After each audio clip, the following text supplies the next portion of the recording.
existe um processo devocional do Ayrton Senna, que se confunde muito com idolatria. Porque o esbarra nisso processo também, devocional não é? eu peço ajuda e você me ajuda a alcançar uma graça de algo difícil. Né? Então, é algo que eu preciso de uma ajuda sobrenatural e você me ajuda com isso. Ô, Tiago, tem alguma personalidade mesmo, algum famoso, alguém que já era famoso em vida, que acabou se tornando milagreiro de cemitério também? Esse é engraçado, porque só para eu voltar a fita para entender um pouco dessas devoções, né? Eu fui para Itália esse ano para estudar cemitério, fundamentalmente, né? Fui visitar minha sobrinha, minha irmã, mas já aproveitou acabei ficando em Roma, só vendo cemitério. Eu segui a saga sua no Instagram lá. Vi um monte de coisa. Só cemitério e história de fantasma na Itália, em Roma. E aí, o que eu percebi, né? Que a gente, por exemplo, eu fui numa catacumba para entender a devoção e a gente já vai chegar nos famosos aí que estão se tornando milagreiros, mas na catacumba de São Sebastião, onde a Basílica de São Sebastião fica em cima dessas catacumbas, é um grande cemitério subterrâneo, encontraram as ossadas de São Sebastião lá, mas há indícios de que Pedro e Paulo também ficaram lá. E como que eles sabem que era Pedro e Paulo? Pelo encontro de ex-votos. Ex-votos, para quem não sabe, é aquela plaquinha escrito: agradeço a graça alcançada, obrigado, não sei quem, tal, que cola no túmulo. Há outros tipos de ex-votos, mas esse é o mais visto. Padrão, né? É o que a gente vê mais nos cemitérios.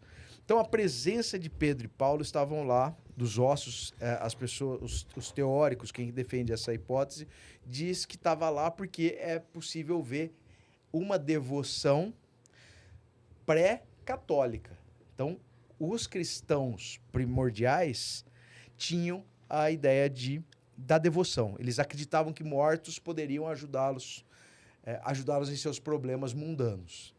E aí a gente volta um pouquinho mais à fita, a gente vê que existiam devoções familiares, não apenas pelos romanos. Eu falo muito de romano porque a nossa cultura ocidental é muito, principalmente no Brasil, porque a gente tem originalmente, lógico, os indígenas, a mitologia indígena, tal, mas a nossa cultura também ela é toda permeada de cultura cristã, judaico-cristã e católica, fundamentalmente, porque quando os portugueses chegaram, já era católico, né? Então, nem entrar aqui não vou nem entrar no mérito da sobreposição de culturas, mas enfim, inevitavelmente a gente vive o resultado disso.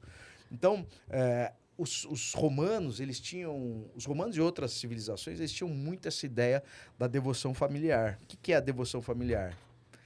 Para simplificar, é mais ou menos o seguinte: você vai rezar por quem vai antes de você. Então, você descende de uma linha, né? O seu ascendente morreu, você tem aquela obrigação de rezar pela alma dele, porque senão a alma dele fica vagando. Então, a ideia de você atrair a alma a partir da oração vem daí. As ajudas a partir daí também. Então, somando isso tudo, é muito interessante, porque tem um fenômeno jurídico até, que a gente vive. Quem me contou isso foi um super padrinho que eu tenho, que é o Dr. Jamil Miguel, que foi juiz e advogado, e ele estava me contando que a adoção legal, ela nasce para suprir essa necessidade de homens estéreis. Homens estéreis. Homens estéreis. Homens estéreis. Conjugação esquisita. Hoje vai ser isso. Hoje vai ser. Hoje vai ser. Do homem estéreo. Podia sair do plural para ficar. Do homem estéreo. Por que do homem estéreo? Porque se a mulher fosse estéreo, o cara ia ter filho com outra mulher. Ninguém tava nem aí também. Vamos abandonar o julgamento nesse momento, certo, né? Mas, então, eles, para ter alguém que orasse por eles quando eles morressem, acabavam sendo autorizados legalmente para adotar alguém. Então, essa pessoa, lógico, sucedia ele do ponto de vista legal, não apenas o nome, no patrimônio, mas na obrigação de rezar quando esse cara morresse. Certo. Então, estou falando isso tudo para chegar no momento que a gente está aqui de compreender essas devoções. Então, isso tudo, embora o eixo seja o mesmo, da gente rezar por quem morre, da gente pedir ajuda para quem morre, né? Ele também tem mudanças ao longo do tempo. Então, a gente falou aqui de grandes tragédias, de mortes trágicas, de mortes sentidas, de corpos incorruptos. Mas hoje tem um fenômeno que não é um apenas, mas algumas pessoas, que são pessoas notórias, que são celebridades, ou pessoas notórias, conhecidas do grande público, que estão se tornando milagreiras. E isso pode ser pelo seu martírio, ou pode ser pelo seu sucesso. Então, por exemplo, no São João Batista, no Rio, no cemitério São João Batista, no Rio, há uma devoção no túmulo da Clara Nunes, que morreu nos anos 80.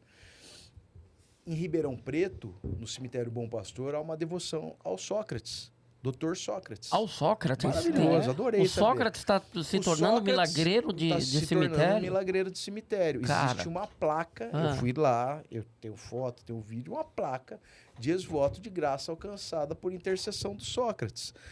Pode ser pelo fato dele ter sido médico, pode ser pelo sofrimento terminal dele, independente do que seja, não consegui conversar com o devoto ou a graça que ele ajudou a alcançar, mas o Sócrates. Existe um processo devocional do Ayrton Senna que se confunde muito com idolatria. Esbarra nisso também, devocional eu peço ajuda e você me ajuda a alcançar uma graça de algo difícil, né? Então, algo que eu preciso de uma ajuda sobrenatural e você me ajuda com isso. Então, eu já escutei pessoas que tiveram ajuda a partir de pedidos feitos para essas pessoas. Tem uma que eu estou pesquisando ainda muito incipiente, mas a Nair Belo. Nair Belo também. Super, ela adorava tá no Araçá? Também. Adorava Nair Belo. Muito carismática. A gente fez uma visita outro dia e tinha... infelizmente já não tem mais placa, porque levaram as placas dela, mas existia uma foto dela, um cartazinho dela. Agradeço, Nair Belo, e aquilo me intrigou. Falei, várias velas. Falei, será que alguém veio aqui e conseguiu a ajuda da Nair Belo depois de morrer, ou veio agradecer pela ajuda que ela... Porque a Nair Belo, pouca gente sabe, mas a Nair Belo, ela teve uma grande tragédia na vida, foi perder um filho num acidente de carro. Sim. E ela acabou enveredando para a doutrina espírita depois disso e achou a direção da vida dela por ali. E ela acolhia muitas mães que perdiam filhos. Ela não era algo publicizado, não era algo muito... eu não fazia ideia Como todo disso, mundo que faz caridade verdadeira prefere miúda, não divulgar. Não falar muito, né? Assim, a não ser que você precise de ajuda para manter sua obra, mas se não... essa coisa cafona também, que é você precisar publicizar. Olha, estou fazendo só isso aqui. Só faço pela ajuda, né? Tudo bem que é bom, é melhor do que quem não ajuda, mas... É cafona pra caralho, né? A gente percebe muito facilmente quando alguém quer se valer disso, né? Mas você falou esse lance da Nair Belo, você descobriu isso por acaso. Descobri isso completamente por acaso. O que me leva a imaginar que talvez existam muitos outros que você não faça ideia. Com certeza. Sabe? Ainda bem. Não que legal. Porque as devoções nascem e morrem. Porque o milagreiro do cemitério, e isso é uma diferença fundamental do santo, por isso que eu não falo nem fudendo santo popular, falo milagreiro do cemitério. O milagreiro só existe porque existe um devoto. Porque existe alguém que é ajudado, alguém que é assistido, alguém que esse milagreiro estabelece uma relação. E essa é a parte bonita do fenômeno. Não é um fenômeno religioso, é um fenômeno que conecta a espiritualidade. Algo que é inexplicável para aquela pessoa, ele não tem acolhimento, ele não é recepcionado por nenhum dogma. Então, o milagreiro do cemitério, embora eu tenha dito que... E essa é uma definição teórica, acadêmica, do professor Lorival de Andrade Júnior, que eu concordo totalmente, que é mesmo, eclode do catolicismo no oficial. Eu falo exatamente o que ele fala, concordo com tudo que ele fala. Mas, para mim, a parte mais bonita é essa. É de um acordo, é de um reconhecimento, é do exercício da gratidão depois que você consegue a graça, porque quando o cara coloca uma dessas plaquinhas, ele não coloca só para agradecer. Porque o morto não precisa de mais nada. Sim. Ele coloca para as pessoas ficarem sabendo que ele foi ajudado. Exato. Para propagar a fama daquele lugar. E ele não ganha nada com aquilo, fazendo aquilo. Ele não ganha nada. Não tem vantagem nenhuma para ele econômica, não tem vantagem nenhuma para uma pessoa que já morreu, ou para não tem R$1. Só para saberem que no momento de desespero dele, ele foi ajudado. Ele foi assistido. Então eu acho, até me arrepio. Essa não, é bonito. Bonita muito. Desse...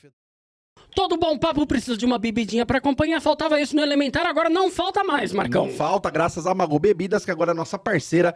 Foi a primeira empresa a criar o Moscomule, que já vem pronto pra beber. Vem até com a espuminha e a caneca. Licores maravilhosos, incluindo o doce de leite que tá aqui na mesa. Aqui, meu Deus, sabores incríveis. E a cachaçinha no barril de carvalho, que é pra quem gosta aqui. Sensacional, DVD. Faltava bebida no Elementar, não falta mais. E também não pode faltar na tua casa. Então entre em contato agora com Magu Bebidas.